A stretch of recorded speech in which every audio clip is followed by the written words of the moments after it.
Aujourd'hui, il y a un symptôme qui est assez courant dans les grandes organisations, c'est qu'on va vouloir déployer très rapidement de manière très large. On s'aperçoit qu'assez souvent, au bout de quelques mois, voire quelques années, on a des projets qui peuvent tomber à l'eau. J'ai l'habitude de dire qu'un projet data où IA réussit, c'est 70% d'organisation, 20% de technologie et 10% d'algorithmie. C'est l'organisation qui fait une grande partie de la valeur à pouvoir créer ton produit. Sans organisation, il n'y aura jamais de valeur. Prendre le temps, je pense que c'est le nouveau luxe, avec le silence. Si je devais changer quelque chose, c'est vraiment ça que je changerais, je prendrais plus le temps. Hello les amis, j'espère que vous allez bien. Aujourd'hui, j'ai 2 questions pour vous. Première question, imaginez vous êtes dans une entreprise et on vous confie la mission de créer un département data from scratch. Comment vous faites pour créer ce département data? Deuxième question, vous avez créé le département data. Maintenant, il y a des use cases, il y a des cas d'utilisation qu'on veut mettre en place de data et d'IA. Comment vous faites pour passer de l'idée à un projet IA qui va en production? Comment vous faites pour passer de l'idée à un projet d'IA qui a de l'impact dans l'organisation? Comment vous faites pour passer de l'idée à un projet d'IA qu'on utilise réellement? Moi, ça fait plus de 6 ans que je travaille en entreprise et je me suis rendu compte qu'il y a beaucoup de projets qu'on va mettre en place mais qui ne vont pas sortir du notebook. Il y a beaucoup de projets qu'on va mettre en place mais quand on arrive en production, tout s'arrête. Raison pour laquelle j'ai eu le plaisir d'inviter dans mon podcast Christophe Vaudable. Qui est Christophe? C'est le VP Data chez Accor qui a construit plusieurs départements data from scratch. Il a piloté la transformation d'envergure dans des grands groupes et aujourd'hui, il accompagne Accor dans la création de produits data et IA qui génèrent une performance réelle. Avant de vous laisser avec mon échange avec Christophe, permettez-moi de vous présenter le sponsor de ce podcast, Eldia Advisory. Qu'est-ce que c'est? C'est l'entreprise de conseil et de formation que j'ai créée pour vous aider à faire de la data et l'IA votre avantage compétitif. Aujourd'hui, vous êtes une banque en direction des risques de crédit. Vous souhaitez faire avancer vos projets data et IA. Franchement, je suis disponible pour vous aider à aller plus loin. Vous êtes une équipe, vous voulez marketing, vous voulez faire avancer des projets data science. C'est ma spécialité, je suis là pour vous accompagner. Aujourd'hui, vous souhaitez vous former. Vous avez besoin d'un accompagnement structuré.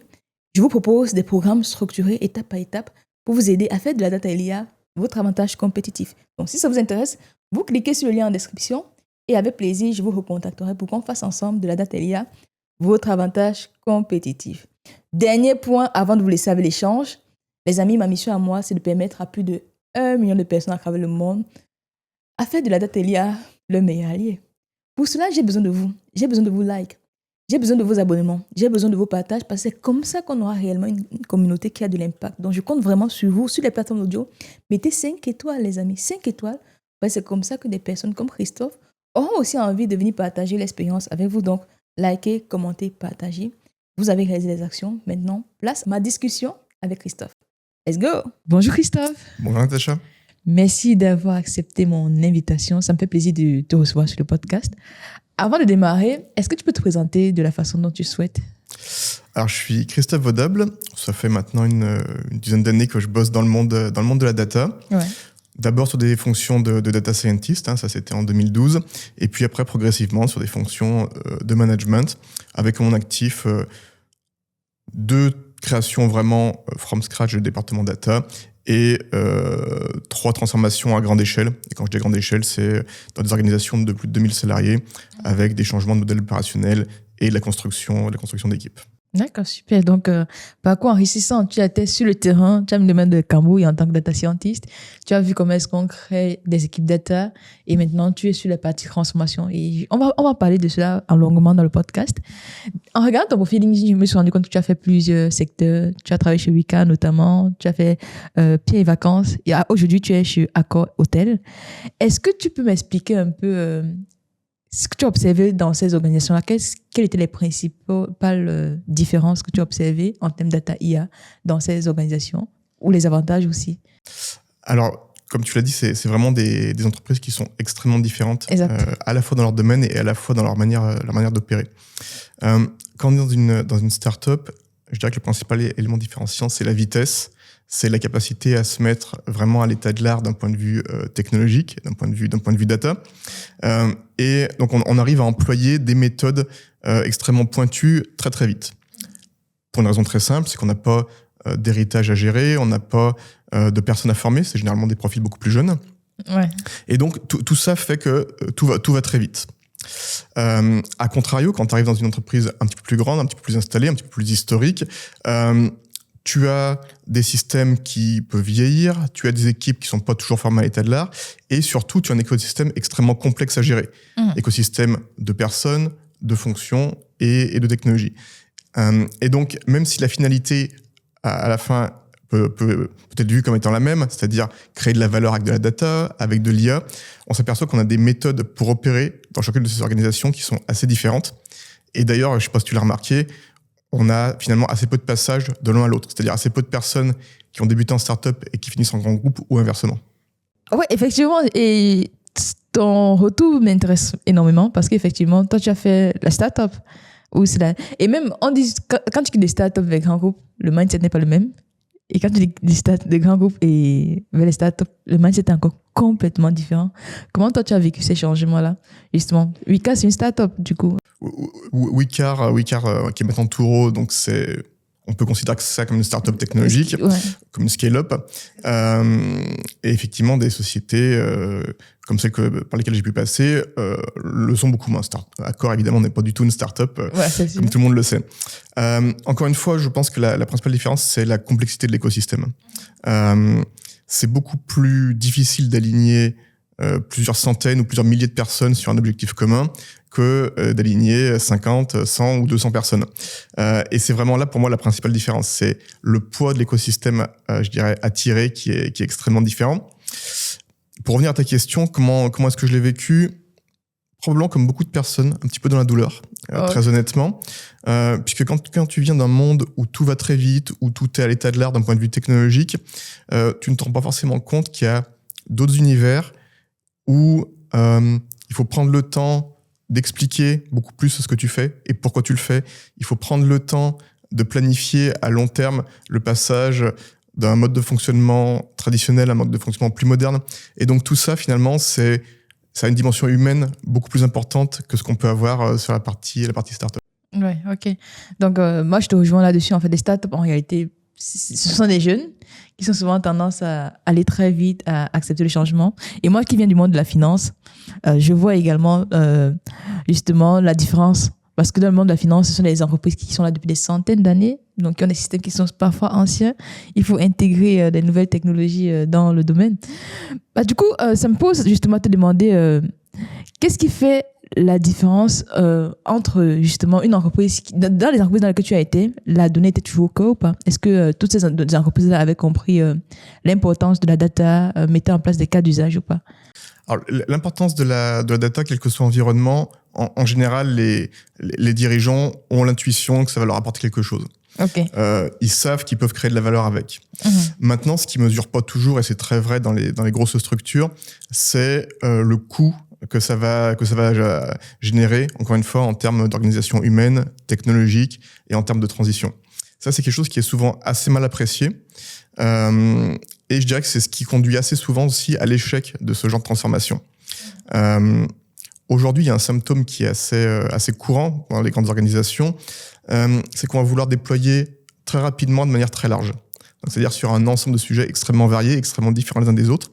Et donc, le coût à assumer de cette transformation est extrêmement forte. Et on s'aperçoit qu'assez souvent, au bout de quelques mois, voire quelques années, on a des projets qui peuvent tomber à l'eau parce qu'on a voulu attaquer beaucoup trop large, beaucoup trop vite. Donc je dirais qu'aujourd'hui, ma recommandation pour une organisation un peu large qui voudrait se transformer, ce serait vraiment de cibler un sujet, d'être très fort dans ce sujet et une fois qu'on a atteint le niveau attendu, de pouvoir élargir les activités, mais pas avant. D'accord. Là, on entre déjà dans le cœur du sujet. Aujourd'hui, je suis Accor. Est-ce que tu peux nous expliquer un peu justement comment est-ce que la data et l'IA impactent le groupe Accor dans ton quotidien en fait? Quels sont les use cases concrets que tu as pu observer de par ton expérience? Alors, aujourd'hui, moi, j'interviens, comme je te disais, principalement sur la partie achat. D'une façon plus générale, pour que ce soit pour Accor ou pour les entreprises qui font du e-commerce, je pense qu'il y a un énorme enjeu qui émerge, qui est celui de la distribution. D'accord. C'est-à-dire que pour ces entreprises, pour Accor comme pour d'autres, aujourd'hui, le site Internet, c'était l'un des principaux canaux de distribution. Vous optimisiez vos pages, vous faisiez en sorte d'être référencé, vous optimisiez votre parcours client. Et donc, j'ai envie de dire, tout ça se déroulait suivant une logique qui était assez comprise et assez connue. Maintenant, avec l'IA, ça va nous obliger à repenser ces canaux de distribution. Si je le dis différemment, comment est-ce qu'on va arriver à vendre via un LLM ? Comment est-ce qu'on va arriver en tant que consommateur à acheter via un LLM ? Et donc, je dirais que ça va être l'un des énormes chantiers pour le e-commerce de façon générale dans les années à venir. Ça va être la question du canal de distribution. Dans mon quotidien, plus précisément, maintenant, si je fais un focus sur ma partie achat, je dirais qu'on est dans une logique qui est un petit peu différente. On est sur une logique B2B. Et donc, on se pose la question de savoir comment est-ce qu'on va fluidifier les parcours de négociation. Donc, quand vous êtes dans un département achat, vous avez une partie de votre activité qui consiste à aller négocier avec les fournisseurs des tarifs sur des catégories de produits. Et donc, il y a tout un enjeu d'harmonisation des contrats, il y a tout un enjeu d'harmonisation des prix aussi sur des verticales de produits, sur un bout de la chaîne. Et à l'autre bout de la chaîne, quand vous êtes une centrale d'achat, un petit peu comme on l'est chez Accor au procurement, vous avez aussi besoin d'aller démarcher des clients. Donc, c'est-à-dire qu'aujourd'hui, le patron de l'équipe sales va voir l'établissement accord, non-accord, pour leur proposer les prix qu'on a pu négocier avec nos fournisseurs. Et donc, l'IA impacte aussi énormément cette partie vente, puisque aujourd'hui, on essaye de permettre aux commerciaux de préparer leur rendez-vous avec l'IA. Donc, comment est-ce qu'on cible les meilleures opportunités ? Comment est-ce qu'on prépare un argumentaire de vente ? Pendant le rendez-vous, on leur fournit les outils également pour démontrer la proposition de valeur qu'on peut avoir chez Accor, donc c'est-à-dire les prix des produits comparés à ceux de nos concurrents. Et donc, si tu veux, l'apport de l'IA aujourd'hui, il est vraiment d'accompagner nos équipes de vente, notamment sur la partie procurement, sur l'ensemble de la chaîne de valeur, de la préparation du rendez-vous jusqu'au closing. D'accord, ok. Donc, concrètement, l'IA sur la partie... Tu m'as parlé de 2 facettes en B2B. L'IA aide à faire la prospection mieux ciblée, c'est ça. Et maintenant, dans la partie vente, l'IA aide justement les marketeurs, entre guillemets, à faire tout le processus, jusqu'à même le pricing. Est-ce que c'est l'IA qui vous permet justement de déterminer le prix qu'on doit proposer aux clients ? Est-ce que c'est jusque-là ? Le pricing, peut-être pas aujourd'hui, mais en tout cas demain, ça va être un sujet clé en IA. C'est-à-dire que si on revient plutôt sur la partie B2C, on peut se projeter un petit peu. Demain, je suis un consommateur, j'ai mon assistant personnel. On va prendre un exemple concret, je vais acheter des chaussures pour partir en vacances. Demain, je dis à mon assistant personnel, voilà, je pars en vacances dans 2 jours, je pars à la montagne, j'aime faire de la randonnée, j'ai besoin de nouvelles chaussures, aide-moi à en trouver. Là, on peut imaginer un scénario qui est tout à fait plausible aujourd'hui, d'un assistant personnel qui va interroger les agents des e-commerçants pour trouver le meilleur produit. Et on en vient à ta question, quand on recherche le meilleur produit, on recherche aussi le meilleur prix. Et donc, on va avoir tout un enjeu de négociation agent to agent, je pense, qui va émerger. Et donc, effectivement, toute une question de dynamisation des prix, vraiment, comme si on négociait, nous, en personne, avec un commerçant, mais cette fois-ci, on le fait à l'échelle du e-commerce en général, comme si on négociait effectivement des prix agent par agent, commerçant par commerçant. D'accord. Et donc, la dimension prix va être fondamentale, à mon sens. Ouais. Là, c'est une vision du futur, je pense. Est-ce qu'aujourd'hui, vous avez déjà, ça me pousse justement à voir avec toi, on a vu l'impact de l'IA dans ton quotidien, mais depuis 2022, on parle, c'est novembre 2022, il me semble, c'est bien ça, novembre 2022, ChatGPT, on parle beaucoup de la Gen AI. À titre personnel, comment tu l'as vécu depuis 2 ans ? Et est-ce qu'au quotidien, je pense que forcément, quels sont les cas d'usage que tu as vus justement spécifiques sur la Gen AI ? Alors, spécifiquement sur la Gen AI, je dirais qu'aujourd'hui, dans nos entreprises, pas spécialement chez Accor seulement, mais dans les entreprises de façon générale, on a, et dans l'hôtellerie en particulier, on a 2 grands sujets. Hein. C'est l'accompagnement du client avant, pendant et après son séjour. Okay. Et donc là, on peut imaginer des systèmes de conciergerie, des systèmes d'assistants également pendant le séjour pour proposer une température plus confortable pendant la chambre, pour proposer des menus qui plaisent aux clients en fonction de ce qu'ils nous aura indiqué. J'ai eu un use case par le passé qui consistait à préparer l'arrivée du client. Donc 10 jours avant l'arrivée du client, on lui demandait s'il avait des questions, s'il avait besoin de quelque chose. Et donc le client pouvait demander à l'agent comment son arrivée allait se passer, où est-ce qu'il allait trouver ses clés, est-ce qu'il pouvait avoir son lit fait à l'arrivée, etc., etc. Donc, il y avait toute une préparation avec ses bots, avec ses assistants, de l'arrivée du client dans les hôtels. Ça, c'était un premier cas d'usage très, j'ai envie de dire, si ce n'est classique, en tout cas, assez répandu dans le monde de l'hôtellerie. Et ensuite, d'un point de vue un petit peu plus technique, il y avait évidemment tout ce qui était aide à la conception pour les product owners, pour les développeurs. Et donc, avec une question, comment est-ce qu'on les outille pour pouvoir arriver à avoir une chaîne de développement qui s'accélère. D'accord. Là, il y a eu quelques retours intéressants. On s'aperçoit que même si l'utilisation de ces outils est assez intuitive, le développeur a besoin d'être formé. Si tu prends 3 groupes, un développeur avec IA sans formation, un second avec IA et formation et un troisième sans IA, celui qui performe le mieux, c'est le second. C'est celui qu'on a aidé à repenser son travail avec l'IA. Donc à repenser sa manière de coder, à repenser sa manière de penser son outil. Là, on s'aperçoit qu'on a des outils en résultat qui sont, je dirais, beaucoup plus rapidement conçus et en moyenne beaucoup plus robustes que les groupes où il n'y avait pas de formation. D'accord. Donc ça, c'est pareil, c'est un usage extrêmement concret de l'IA qu'on voit aujourd'hui émerger de manière assez forte dans les entreprises. D'accord, ok. Et l'agentique, ça de l'autre côté chez Accor ou bien dans le secteur de l'hôtellerie plus global, sur l'achat ou bien sur l'hôtellerie en général, aujourd'hui, est-ce qu'on parle d'agentique? Ah oui, bah forcément, oui. Alors, l'agentique, c'est une question qui est extrêmement émergente. Aujourd'hui, il y a des essais un petit peu chez la plupart des grands acteurs de l'hôtellerie, mais c'est pas encore quelque chose qui est développé à grande échelle. Je pense qu'on est plutôt sur quelque chose qui va émerger entre 2 et 5 ans à plutôt grande échelle. Ok. Ok, bah du coup, une autre question que moi j'avais, parce que dès que l'IA est apparue, on avait pas mal d'entreprises en fait vouloir faire des cas d'usage rapidement, efficacement. Est-ce que tu as déjà vu des cas d'usage qui ont été implémentés? Donc, ce ne sont pas juste des POC, on a vraiment mis des cas concrets, on a mis en place des ressources et finalement ça a apporté de la valeur. Est-ce que dans ton parcours aujourd'hui, tu as des cas comme ça? Est-ce que tu peux en parler de quelques cas précis? Alors ça, l'utilisation, je dirais, à l'échelle de cas d'usage, alors que ce soit IA générative ou IA de manière plus classique, je dirais qu'il y a un élément qui est fondamental et qui est souvent un petit peu mis de côté quand on veut déployer, c'est la manière dont le cas d'usage va s'inscrire dans le processus d'entreprise, quel qu'il soit. Ce qu'on voit traditionnellement, c'est les entreprises qui développent des cas d'usage, qui font beaucoup de sens d'un point de vue business, qui ont vraiment vocation à être utilisés, mais qui ne le sont pas pour une raison assez simple, c'est que l'outil n'a pas été pensé pour s'intégrer au processus. Donc, c'est-à-dire pour jouer ce rôle d'exosquelette qu'on pourrait imaginer qu'il joue pour les populations qui sont ciblées, les marketing, les sales ou tout autre usager. Donc aujourd'hui, ce qu'on voit beaucoup, c'est beaucoup de cas d'usage mis les uns derrière les autres, mais qui ne sont pas, encore une fois, tout à fait intégrés ou intégrables au processus existant. La démarche que j'entreprends aujourd'hui chez Accor, c'est précisément celle-ci.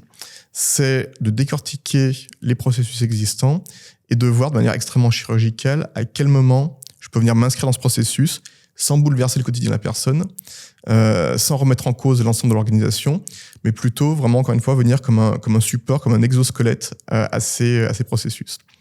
Et donc ça, pour te faire un retour concret là-dessus, on est en train de le faire sur l'écosystème, justement, sales, sur la partie procurement d'Accor. Donc on vient... La partie procurement, c'est la partie où on achète des fournitures, on achète des éléments. Alors, on achète les produits en début de chaîne et en fin de chaîne, on vient les proposer à des établissements hôteliers.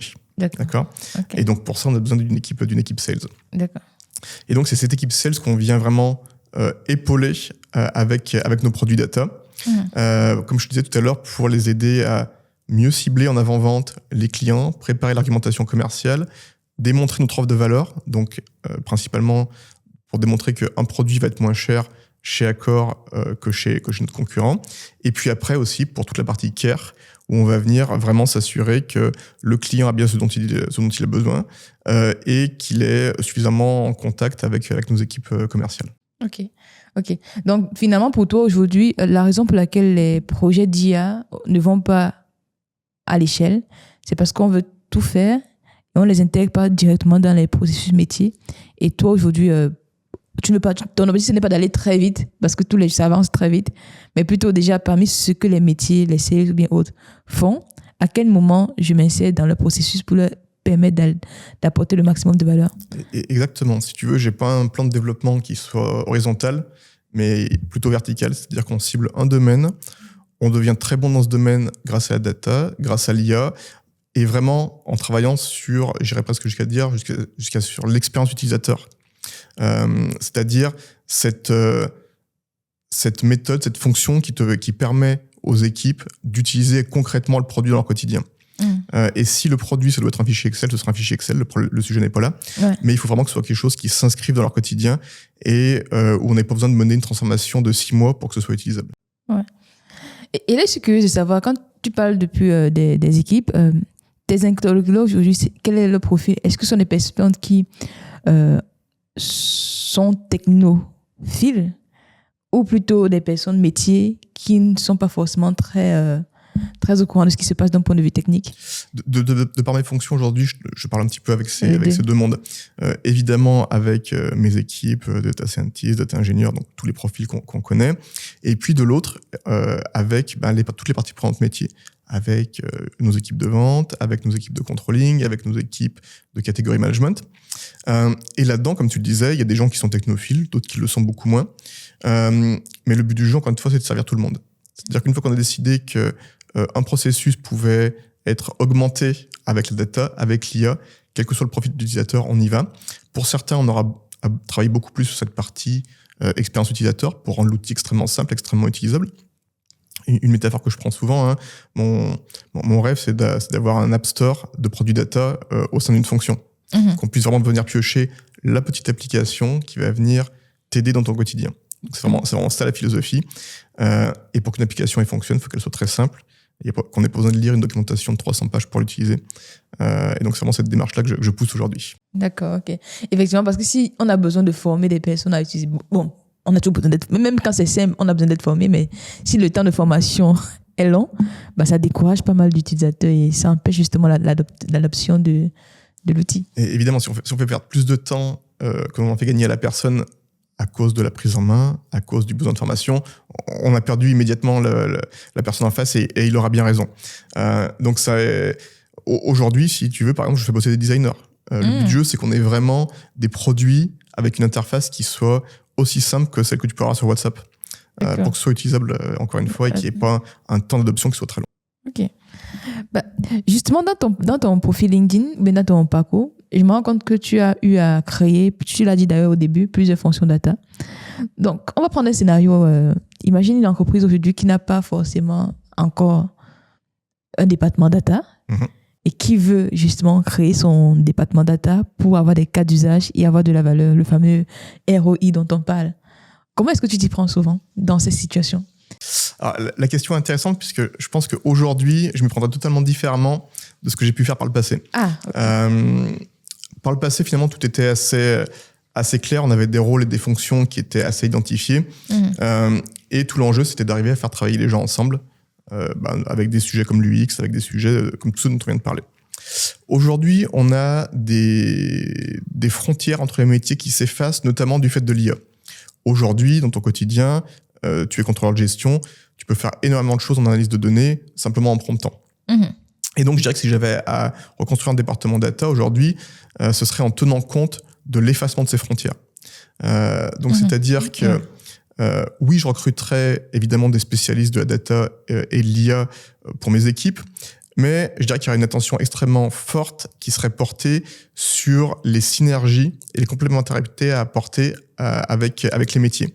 Du fait que demain, un département data ou IA va fournir un cadre, va fournir des outils, va fournir une plateforme, mais je pense va de plus en plus laisser la main aux équipes métiers pour opérer. Et donc, je dirais que cette complémentarité est vraiment fondamentale quand tu recrées une équipe data aujourd'hui, c'est de s'assurer que tu as une équipe data qui soit capable de créer des outils suffisamment utilisables et de passer la main après. En gros, concrètement, qu'est-ce que ça signifie? Ça veut dire que, donc, avant, en prenant la vision d'avant, à quoi ressemblait une équipe data pour toi? On avait quoi? Quel type de profil? Avant, si je caricature, on avait un métier qui exprimait un besoin, un PO, un chef de projet qui prenait le relais, et des équipes d'ingénieurs qui s'occupaient du delivery. Et puis, on livrait le produit et le cycle recommençait. Demain, je pense qu'on va avoir des acteurs métiers qui vont être beaucoup plus partie prenante, vraiment, du développement des outils. On le voit hein, aujourd'hui avec des outils de vibe coding, par exemple, on a des personnes technophiles, certes, mais néanmoins pas forcément spécialistes, qui peuvent lancer le développement d'applications. Et une fois qu'ils ont fait leur proof of concept de leur côté, à ce moment-là, ils peuvent passer la main pour avoir un outil qui soit scalable et où on peut le mettre à l'échelle. Et donc, comme je te disais, à mon sens, on a une frontière qui devient de plus en plus floue entre les métiers et les spécialistes de la data et de l'IA. D'accord. Et donc, c'est vraiment sur cette frontière que je porterai une attention assez forte. C'est-à-dire qu'avoir des métiers qui soient capables de reprendre, je dirais, un projet une fois qu'il a été en partie développé par des équipes métiers. D'accord. Ok, donc ça veut dire qu'aujourd'hui pour toi, un métier, je prends un contrôleur de gestion qui a besoin de mettre en place son analyse de données. Il a déjà lui, il aura des outils qui facilitent la vie via du prompting. Il va faire des premières analyses et déléguer à des spécialistes qui pourront maintenant s'assurer que ça peut aller à l'échelle. Dans un scénario comme celui du contrôleur de gestion, effectivement, on peut avoir un contrôleur de gestion qui va développer une première petite application dans son coin en promptant, en utilisant les outils du marché qu'on connaît aujourd'hui, qui va pouvoir designer la solution vraiment comme il a envie de l'avoir, et qui, demain, va pouvoir dire au développeur, à l'ingénieur, voilà mon prototype, voilà ma maquette, maintenant, est-ce qu'on peut l'industrialiser? Est-ce qu'on peut y rajouter les contraintes de sécurité, de confidentialité qui vont bien? Mais je dirais que tout le début de la chaîne va être impacté par ces nouvelles technologies. On va pouvoir vraiment accélérer cette partie de discovery et de prototypage. D'accord, ok, je comprends bien. Une autre question que moi j'ai, parce que je revois ton parcours, tu as fait Wika, le groupe Pierre et Vacances. Comment est-ce que la data et l'IA impactait ce groupe-là? Quels sont les cas d'usage concrets Alors, Pierre et Vacances, c'est une entreprise qui s'est beaucoup construite sur le CRM. Okay. Et donc, je dirais que ça a été un petit peu la porte d'entrée de la data pour le groupe. Aujourd'hui, tu as un groupe de tourisme, d'hôtellerie, tu as besoin de communiquer de manière très fréquente avec tes clients pour leur présenter ton offre, pour évidemment essayer de les faire revenir dans tes établissements. Et donc, ça a été la porte d'entrée de sociétés comme Pierre et Vacances et comme d'autres dans la data. Et puis ensuite, sont venus beaucoup de sujets, comme on le disait tout à l'heure, des grands groupes, ça a besoin de se transformer, ça a besoin d'évoluer. Et donc, on a eu beaucoup de sujets de transformation digitale, de mise à niveau et de personnalisation client, qui était aussi un des axes forts sur lesquels j'ai pu travailler à ce moment-là. D'accord, ok. Et maintenant, je prends un peu mes notes. Donc, tu parles de transformation. Donc, vous avez créé plusieurs data. Donc, quelles sont les étapes clés? Je pense qu'on en a parlé plus tôt. Les étapes clés pour réussir une transformation data. Donc, lorsqu'on a un cas d'usage précis, en fait, comment est-ce qu'aujourd'hui, tu accompagnes tes clients dans cette mise en œuvre? Alors, la première chose que je fais en général, c'est m'assurer que le cas qui a été identifié est vraiment celui dont on a besoin. Est vraiment celui, encore une fois, qui va s'inscrire de manière harmonieuse dans le processus. Ce qu'on s'aperçoit souvent quand même, c'est qu'il y a un décrochage qui se fait à un moment donné, soit vraiment entre les dirigeants et les équipes un peu plus opérationnelles, ou alors entre les métiers et les profils techniques. À un moment donné, il y a des ruptures qui peuvent se faire à tous ces niveaux-là. Donc mon premier réflexe quand j'arrive dans une entreprise, c'est de m'assurer qu'il y a une cohérence entre les équipes dirigeantes et les équipes opérationnelles, entre les équipes business et les équipes métiers. Et je dirais que c'est la première étape indispensable pour moi, pour éviter qu'en cours de projet, on s'aperçoive que l'un veut aller au nord et l'autre veut aller au sud. Donc, ce qui arrive très régulièrement. Hein. Ouais. On le dit en souriant ici, mais ça arrive extrêmement régulièrement. Ouais. Donc, la première étape, c'est celle-ci. La seconde étape, c'est de s'assurer qu'on a les moyens de nos ambitions. Encore une fois, c'est des choses qui arrivent assez souvent. Des entreprises qui veulent se transformer, mais qui n'ont pas forcément conscience des moyens que ça va nécessiter. Ça, c'est l'échec assuré également. Donc, c'est le deuxième point duquel je m'assure également, c'est de s'assurer qu'on a les moyens nécessaires pour travailler. Et si jamais on s'aperçoit qu'on les a pas, en fait, on réduit simplement le scope. Et on peut quand même faire des choses avec très peu de moyens, mais il faut s'assurer que les moyens sont en adéquation avec l'ambition. Et puis enfin, troisième étape, s'assurer que technologiquement, on a les moyens de le faire. Et quand je dis technologiquement, j'inclus aussi là-dedans toute la partie qualité de données. On arrive beaucoup trop souvent dans des organisations où les données sont présentes, mais finalement trop peu exploitables parce que non documentées, parce que non qualitatives, parce que non forcément conformes aux différentes réglementations modernes, le RGPD, l'AI Act, le DMA. Et donc ça, c'est pareil, c'est le troisième point que je vérifie assez systématiquement, c'est que la partie technologique est conforme aux ambitions. Donc c'est un peu un triptyque. Hein. Alignement, budget et technologie. Ouais. Et moi, j'aime beaucoup le fait que dans la technologie, tu as mis l'accent sur la donnée. Parce que beaucoup d'entreprises ne s'en rendent pas compte, en fait, que le moteur, en fait, la clé même, en fait, au-delà même tu peux avoir du budget. Si tu n'as pas la donnée, en fait, ton cas d'usage, la data IA ne peut pas t'aider. Et c'est le nerf de la guerre, en fait, quel que soit le projet d'IA. Une phrase magique que moi j'aime bien, c'est garbage in, garbage out. Si dans mes systèmes, je mets des données qui ne sont pas de qualité, en sortie, le cas d'usage ne sera même pas utile pour la boîte. On doit dépenser des millions d'euros pour un outil qui n'est pas utilisable. Et ça me pousse à te poser la question justement sur la qualité des données. Dans tes équipes aujourd'hui, pour toi, qui doit être en charge de cela? Qui s'occupe, qui s'assure? Il y a des métiers, il y a des équipes, dans les équipes, il y a des data scientists, data ingénieurs, bref, il y a pas mal de métiers. Aujourd'hui, dans une organisation, dans un grand groupe, qui est souvent en charge de s'assurer que la donnée est de qualité? Alors, ça ne peut et ça ne doit pas être le rôle d'une personne. Donc là, c'est pareil, on parle vraiment d'un processus. C'est-à-dire qu'on a des applications, des personnes qui créent de la donnée, d'autres qui la collectent et des derniers qui l'exploitent, schématiquement. Et à chaque étape de cette chaîne, chacun a un rôle à jouer sur la qualité de la donnée.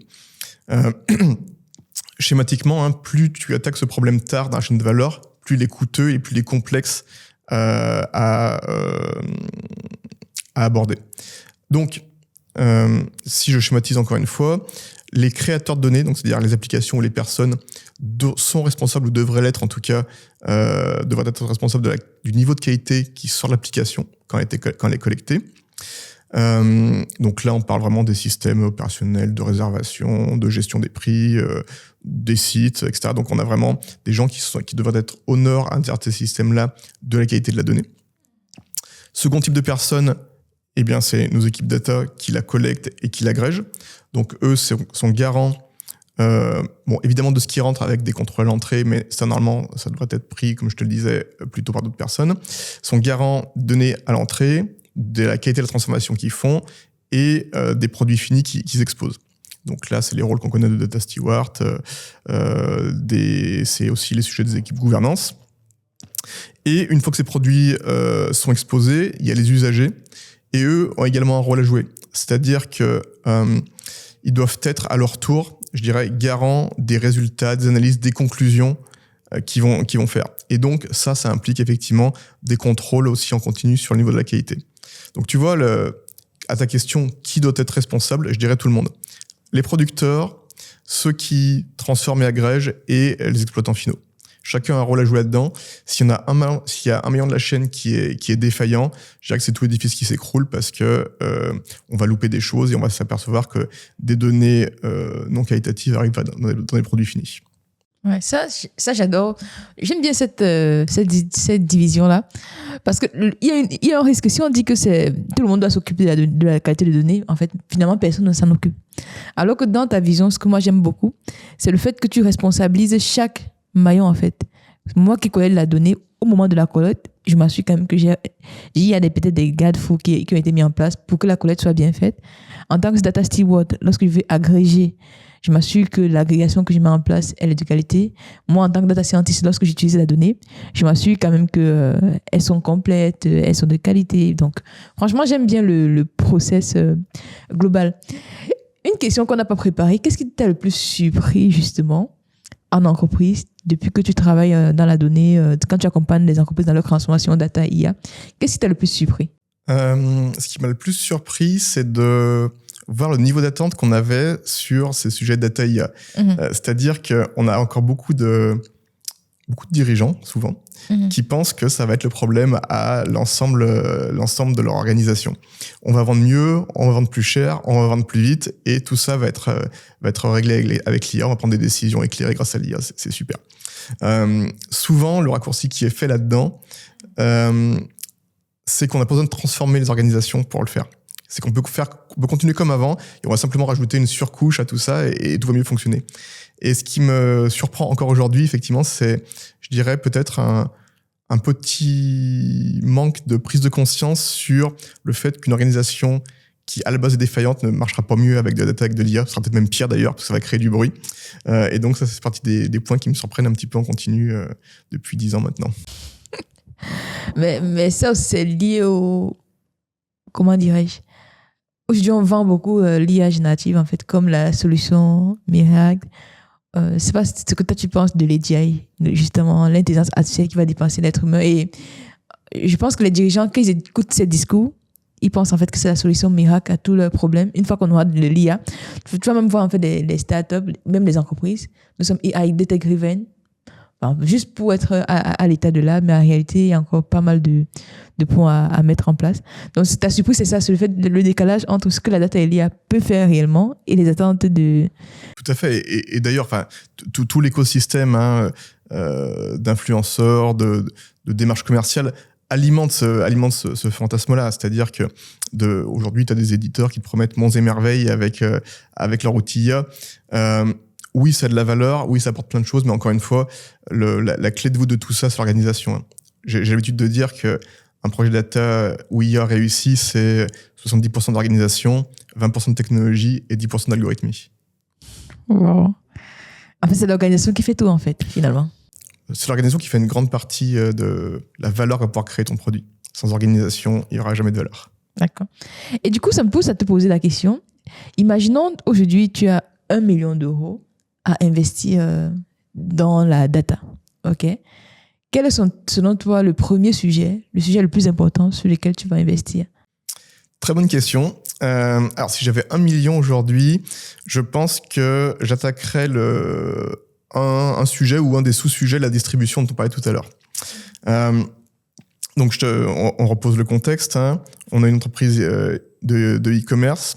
Demain, on va devoir distribuer, alors évidemment par nos canaux classiques, le site internet, la boutique, mais aussi par donc des agents qui vont venir exposer notre catalogue aux clients ou aux agents des clients.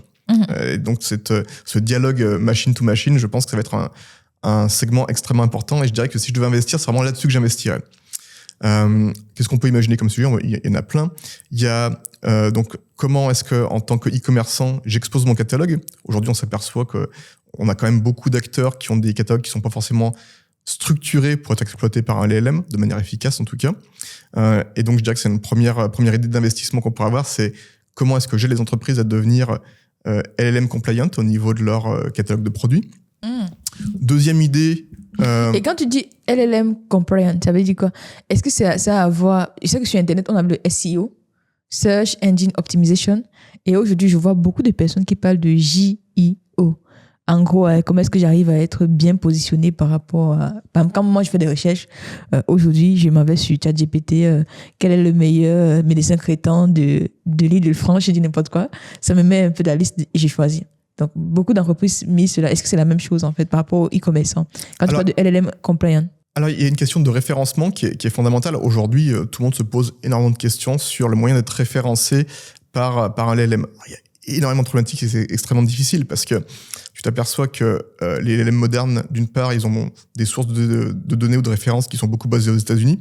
Donc aujourd'hui, si tu es un acteur français, il y a une question à se poser de savoir si tu as besoin d'investir aux États-Unis pour être référencé, pour mieux apparaître. Peut-être que oui, peut-être que non, mais il y a un côté boîte noire finalement qu'on a du mal aujourd'hui à ouvrir.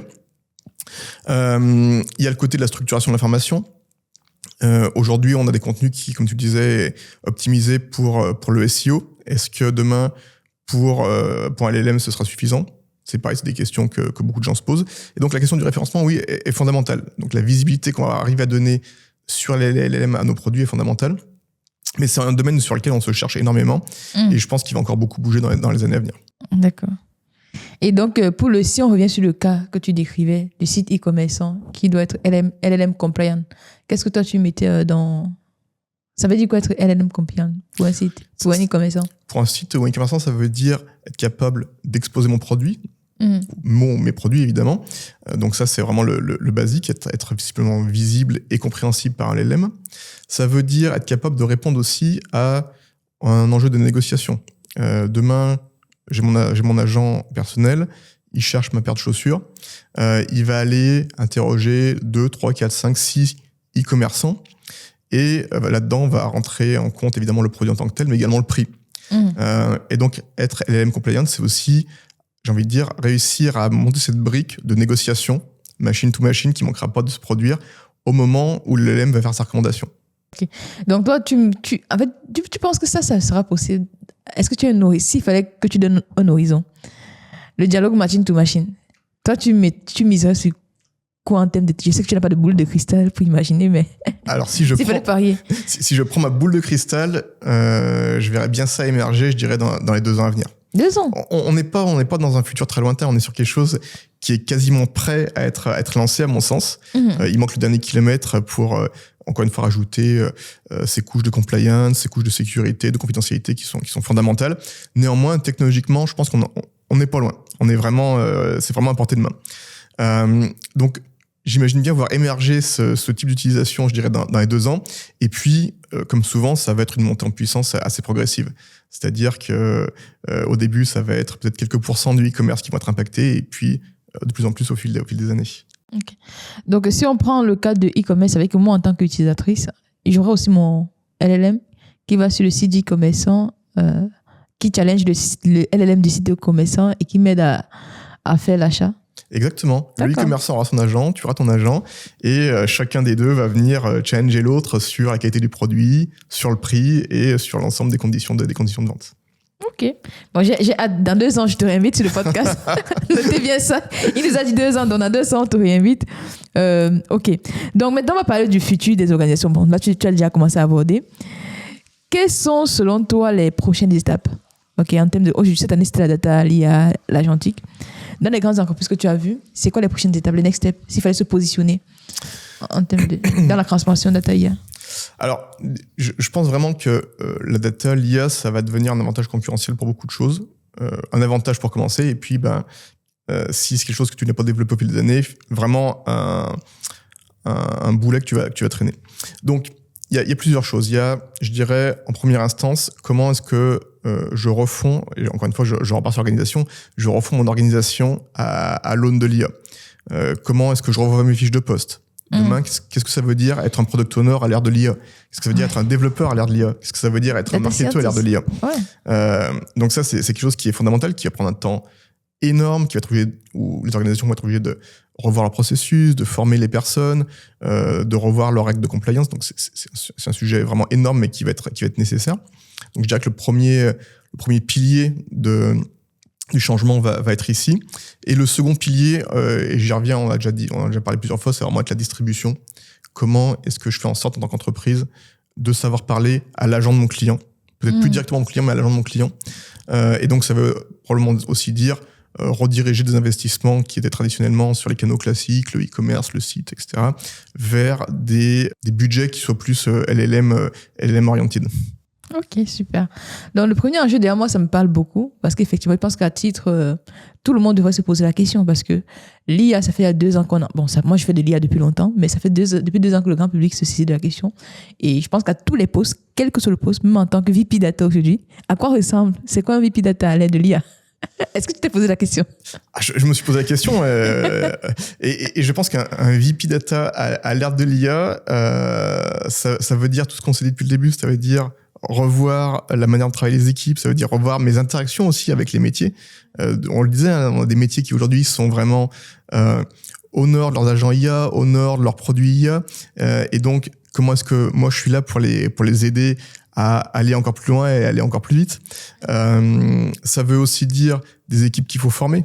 Parce que on a forcément que des spécialistes de l'IA dans nos équipes et et on vient de se le dire, ça va impacter l'ensemble des métiers. Donc, il faut aider les personnes à se former et à être toujours à l'état de l'art demain.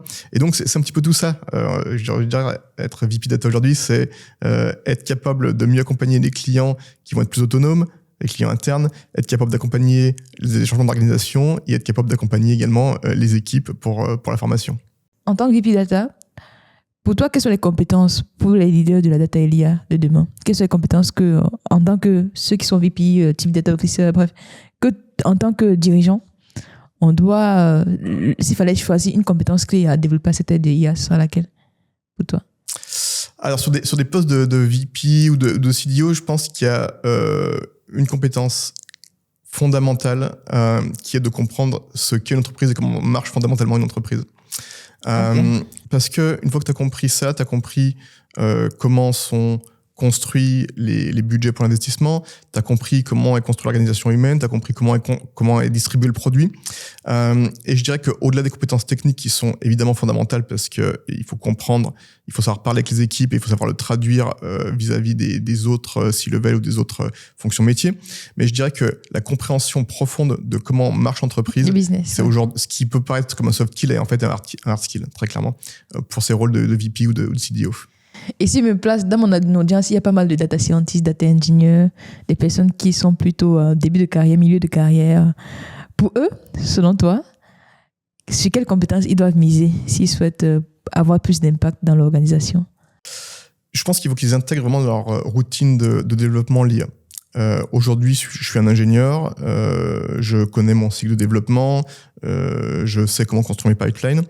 Mais maintenant, ce qu'on pouvait attendre de moi sur un horizon de temps de la semaine ou du mois, en fait, ça va devenir le jour ou la semaine. Exact. Et donc, la vraie question que je me poserais, moi, si je devais recommencer sur ces rôles d'ingénieur ou de data scientist, c'est de savoir comment est-ce que je peux accélérer mon cycle. Comment est-ce que ce que je fais aujourd'hui, je peux le faire en 2 ou 3 fois moins de temps. Ouais. Et je pense que le sujet est clé pour les profils qui démarrent. La seconde question, et je pense que c'est aussi ce qui cause la crise de l'emploi des juniors aujourd'hui, la seconde question, c'est de savoir faire le tri entre le bon grain et l'ivraie de ce qui est exprimé par un LLM. Et ça, c'est très difficile, effectivement, pour quelqu'un qui débute, de savoir si l'information qu'on lui a poussée est acceptable ou ne l'est pas. Mais je pense que c'est vraiment un exercice que les juniors doivent s'entraîner à faire pour pouvoir, je dirais, s'insérer plus facilement dans la situation qu'on connaît aujourd'hui. Ouais.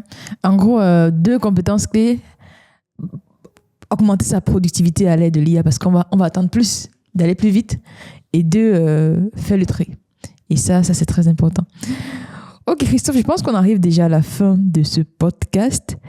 Maintenant, on va passer à la partie questions flash. J'espère que je n'ai pas oublié les thématiques. Ouais, on a parlé presque de tout. Avant qu'on ne passe aux questions flash, moi, je veux savoir comment tu t'es retrouvé dans la data et l'IA aujourd'hui? Alors moi j'ai commencé comme chercheur, donc j'ai fait une thèse sur la thématique de la détection d'émotions. Donc il y avait du machine learning, du traitement des signaux. Et la transition s'est faite assez naturellement puisqu'on était en 2012 à ce moment-là, et c'était à peu près l'émergence des méthodes de travail modernes sur la data et l'IA dans les entreprises. Et donc j'ai eu une opportunité d'entrer dans une entreprise privée, et donc j'ai fait ce passage du monde académique au monde privé grâce à l'émergence de la data et l'IA en entreprise.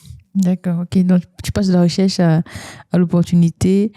Et quel est le conseil que tu as reçu, justement, qui a eu le plus d'impact dans ta carrière?